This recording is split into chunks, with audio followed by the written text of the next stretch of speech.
ಅಖಾಡ big fat ವಿಶೇಷ ಮತ್ತೆ ಮುಂದುವರಿಸ್ತಾ ಇದ್ದೀನಿ.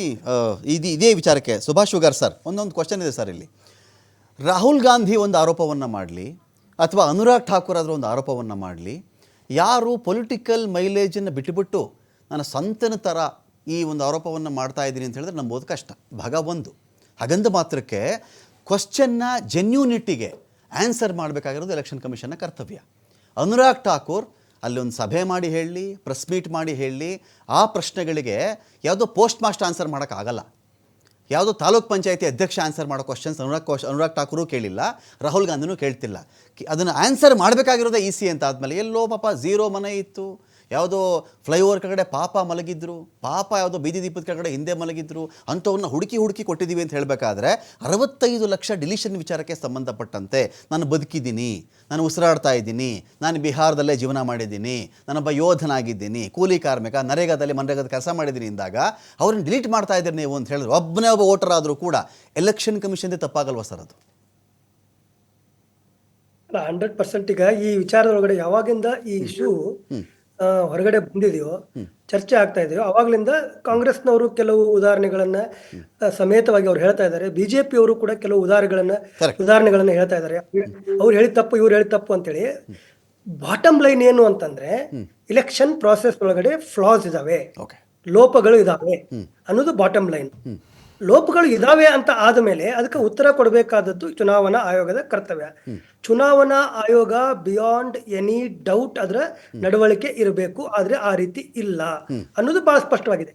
ಈಗ ರಘು ಅವರು ಕೆಲವು ವಿಚಾರಗಳನ್ನು ಹೇಳಿದ್ರು, ಮೋಹನ್ ಅವರು ಕೆಲವು ವಿಚಾರಗಳನ್ನು ಹೇಳಿದ್ರು, ಡೆಲ್ಲಿ ಒಳಗಡೆ ಅವ್ರು ಮುಂದೆ ಬಂದ್ರು, ಅವರು ನಾವು ಇದೀವಿ, ನಾವು ಫೇಕ್ ಅಲ್ಲ, ನಾವು ರಿಯಲ್ ಅಂತ ಅವ್ರು ಹೇಳಿದ್ರು. ಹೌದು, ಆ ತರದ ಉದಾಹರಣೆಗಳು 3 ಮಂದಿದಲ್ಲ 100 ಮಂದಿದು ಕೂಡ ಕೊಡ್ಬೋದು ಮೋಹನ್ ಅವರು. ಈಗ ರಘು ಅವ್ರು ಏನು ಉದಾಹರಣೆಗಳನ್ನು ಕೊಡ್ತಾ ಇದ್ದಾರೆ, ಇವರು ಅಂತ 100 ಉದಾಹರಣೆಗಳನ್ನು ಕೊಡ್ಬೋದು. ಆದ್ರೆ ಬಾಟಮ್ ಲೈನ್ ಏನಪ್ಪಾ ಅಂದ್ರೆ, ಎಲೆಕ್ಷನ್ ಕಮಿಷನ್ ತನ್ನ ಕರ್ತವ್ಯದೊಳಗಡೆ ಲೋಪ ಮಾಡಿದೆ ಅಂತ. ಸರ್ ಒಂದು ಫೈನಲ್ ಕ್ವೆಶ್ಚನ್ ಇದೆ ಸರ್ ಸುಭಾಷ್ ಸರ್, ಒಂದೊಂದು ಫೈನಲ್ ಕ್ವೆಶ್ಚನ್ ನಿಮಗೆ, ಒಂದು ಫೈನಲ್ ಕ್ವೆಶ್ಚನ್ ಇದೆ ಸರ್. ಒಂದೇ ಒಂದು ಸೆಕೆಂಡ್.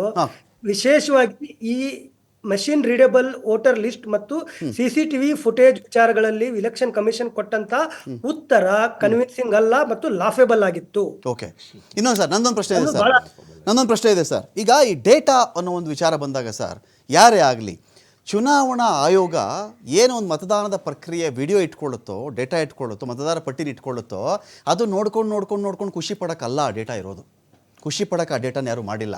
ಒಬ್ಬ ವ್ಯಕ್ತಿ, ದೇಶದ ಒಬ್ಬ ಮತದಾರ, ಒಬ್ಬ ಪ್ರಜೆ ನನಗೊಂದು ಅನುಮಾನ ಇದೆ ಅಂತ ಹೇಳಿದ್ರೆ ನಿರ್ವಿವಾದವಾಗಿ, ನಿಷ್ಕಲ್ಮಶವಾಗಿ, ನಿಷ್ಪಕ್ಷಪಾತವಾಗಿ ಸ್ಫಟಿಕದ ರೂಪದಲ್ಲಿ ಎದ್ದು ಬಂದು, ರಾಹುಲ್ ಇದೇ ಶಕುಂದೇವಿ ಬಗ್ಗೆ ಅಲ್ವೇನಪ್ಪ ರೈಸ್ ಮಾಡಿದ್ದು, ಇಲ್ಲಿ 2 ಕಡೆ ಓಟ್ ಆಗಿದೆ ಅಂತ ಹೇಳ್ತಾ ಇದೆಯಲ್ವೇನಪ್ಪ, ಬಾ ನಾನು ತೋರಿಸ್ತೀನಿ ಡೇಟಾ ಅಂತ ಹೇಳಿ ವೆಬ್ಸೈಟಲ್ಲೇ ಆ ಡೇಟಾ ಬಿಡುಗಡೆ ಮಾಡ್ಬೇಕು ಸರ್. ವೆಬ್ಸೈಟಲ್ಲೇ ವಿತ್ CCTV ಫುಟೇಜು, ಇಂಥ ಬೂತ್ ಬಗ್ಗೆ ನೀನು ಆರೋಪ ಮಾಡಿದ್ಯಾ ಅಲ್ವಾ, ಬಾಯಿ ಬೂತ್ ನಾನು ತೋರಿಸ್ತೀನಿ. ಅನುರಾಗ್ ಠಾಕೂರ್ ನೀವು ಹೇಳಿದ್ರಿ 20,000 ವೋಟರ್ಸ್ ಅಂತ ಹೇಳಿ, ಬನ್ನಿ ತೋರಿಸ್ರಿ ಅದು ಯಾವ ವೋಟರ್ಸ್ ಅಂತ ಹೇಳಿ ವಿಡಿಯೋ ಬಿಡುಗಡೆ ಮಾಡಿಬಿಡಲಿ.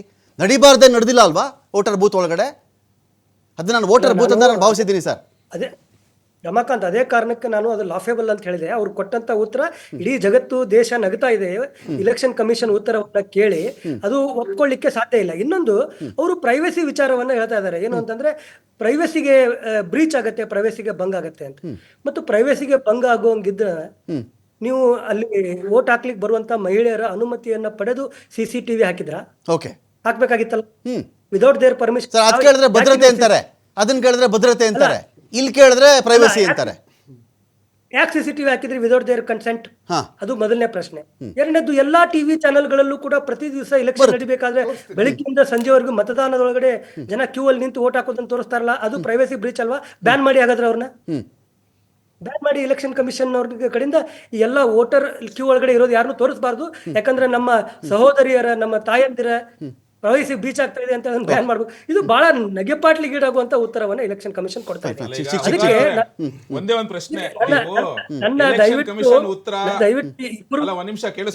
ನೀವು ಲಾಫಬಲ್ ಅಂತ ಹೇಳಿದ್ರಲ್ಲ ಸರ್, ಆಗ್ಲಿಂದ ನಿಮ್ಗೆ 2 ಪ್ರಶ್ನೆ ಇಟ್ಟೆ, ನಿಮ್ಗೆ ಅದು ಲಾಫಬಲ್ ಅಂತ ಅನಿಸ್ಲೇ ಇಲ್ಲ. ಏನೂ ಮಾಡಕ್ಕಲ್ಲ, ನಿಮ್ ಸ್ಟ್ಯಾಂಡ್ ಅದೇ ಅಂತ ಅನ್ಕೋತೀನಿ. ನಿಮ್ಗೆ ಸಂಜಯ್ ಕುಮಾರ್ ಕೊಟ್ಟಂತ ಒಂದು ಫೇಕ್ ಡೇಟಾ ಇಟ್ಕೊಂಡು ರಾಹುಲ್ ಗಾಂಧಿ ಪ್ರೆಸ್ ಕಾನ್ಫರೆನ್ಸ್ ಮಾಡಿರೋದನ್ನ ನೀವು ಪ್ರಶ್ನೆ ಅಂತ ಹೇಳಿ ಆತ ಇವತ್ತು ಡಿಲೀಟ್ ಮಾಡಿರೋದನ್ನ ನಿಮಗೆ ಲಾಫಬಲ್ ಅಂತ ಅನಿಸ್ಲೇ ಇಲ್ಲ, ಲಾಫಬಲ್ ಅಂತ ಅನಿಸ್ಲೇ ಇಲ್ಲ. ರಾಹುಲ್ ಗಾಂಧಿ ಝೀರೋ ಅಡ್ರೆಸ್ ಅಂತ ಹೇಳಿದ್ರಂತ ವಿಚಾರ ಲಾಫಬಲ್ ಅನಿಸ್ಲೇ ಇಲ್ಲ. ಹಿರಿಯ ಪತ್ರಕರ್ತರು ಅಂತ ಹಾಕೊಂಡು ಯಾಕೆ ಸರ್ ಈ ತರ ಉದ್ದೇಶ ಮಾತಾಡ್ತೀರಾ?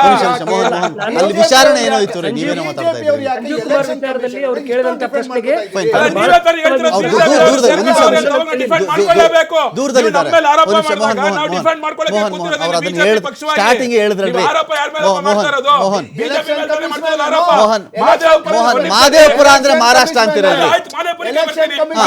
ಎಲೆಕ್ಷನ್ ಕಮಿಷನ್ ಕೊಡ್ಲಿ ಬಿಡಿ ಅದನ್ನ.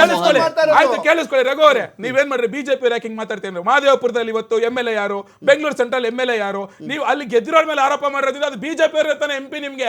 ನಾವು ಎಲೆಕ್ಷನ್ ಕಮಿಷನ್ ಮಾಡ್ಕೊಳ್ಳಿ ಬಿಡಿ.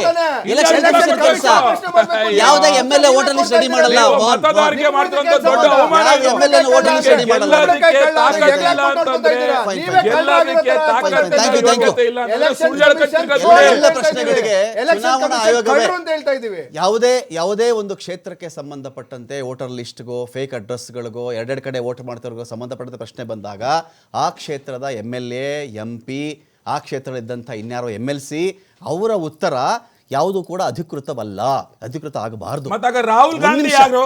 ರಾಹುಲ್ ಗಾಂಧಿ ಪ್ರಶ್ನೆ ಮಾತಾಡಬೇಡಿ ಮೋಹನ್.